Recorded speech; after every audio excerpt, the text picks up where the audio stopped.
Hello and welcome to Nintendo Nightly, your Monday through Friday source for everything Nintendo.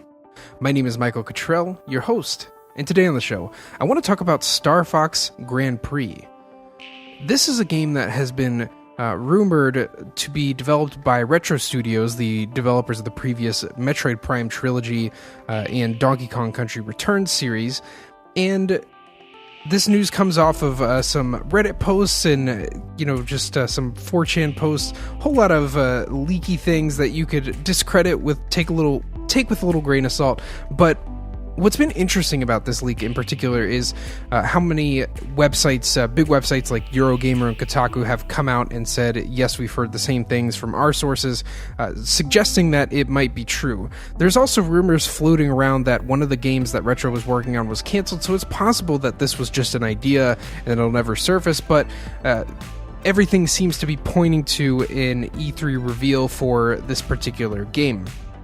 So rather than criticizing a game that doesn't exist yet or, complaining too much about it not being an F-Zero game, which, at first glance I sort of feel like it should be an F-Zero game, rather than doing that and rather than debating the supposed reality of the leak, I want to talk about how Retro Studios could have ended up here, and just the road that they've been on in their development and how that's sort of intersected with the Starfox franchise. So we start with Retro Studios developing the Metroid Prime trilogy. That's the first set of work that they do for Nintendo. They do a fantastic job with that, and next they pitch revitalizing Donkey Kong Country. And so they bring back Donkey Kong Country. After they finish that game, they have so many ideas that they still had left to do, new levels, new enemies, new sorts of ideas to just make a brand new game on. So they released the fantastic Tropical Freeze, which was just released on Switch. And somewhere in the mix of all that, they had helped with course design in Mario Kart 7 for the 3DS, which was the first Mario Kart game that allowed you to fly through the air and drive through water. And I think that's an interesting thing to note. So they have had a little bit of experience in racing games and course design at the very least, and they were part of what allowed Mario Kart 7 to ship at the target date that they were trying to hit. So they really helped Nintendo EAD develop that game.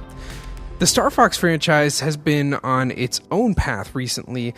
Star Fox Zero was meant to be this revitalization of the Star Fox franchise, a reboot of everything, and even though it was developed by Platinum, it was really hyped up by Nintendo, really hyped up by Miyamoto, and it was supposed to be the new start for the Star Fox franchise. They launched it alongside this super well done anime special that they did for it, and we got Star Fox Zero, and later on we got the Star Fox Super Nintendo franchise released on the SNES Classic, where a lot of us got to play Star Fox 2 for the first time, legally anyway. And I think that, seeing what Nintendo's been trying to do by bringing the Star Fox franchise back in full force might suggest that they might be trying to put more games in the pipeline to try and establish it as a more popular IP. Star Fox, like F-Zero, hasn't been has never been a top 3 to top 5 franchise for Nintendo, but they are beloved games by the fans, and Star Fox in particular, beloved by its creator Miyamoto. So one could see how they might commission Retro to do a game like this, as they've been known for revitalizing game franchises. That's kind of been, I don't know if that's what they set out to do originally, but Metroid was just, there wasn't really anything happening in the franchise before they came with the Prime series. They totally mixed everything up. Everybody hated it at first, but grew to love it, so much so that we're getting our fourth one later on in the Switch's life cycle. And then they revitalized Donkey Kong, leaving people like me and my brother like really thirsty for a third adventure in that sort of world. Or I would actually have loved to see their take on a 3D Donkey Kong formula, but I suppose we may have to wait longer for that, or may never get it entirely. So that's the news. There's not much else that we know about the game except that it's going to be some sort of mix between F-Zero and Mario Kart, but have a hub world like Diddy Kong Racing, along with boss stages and a story mode.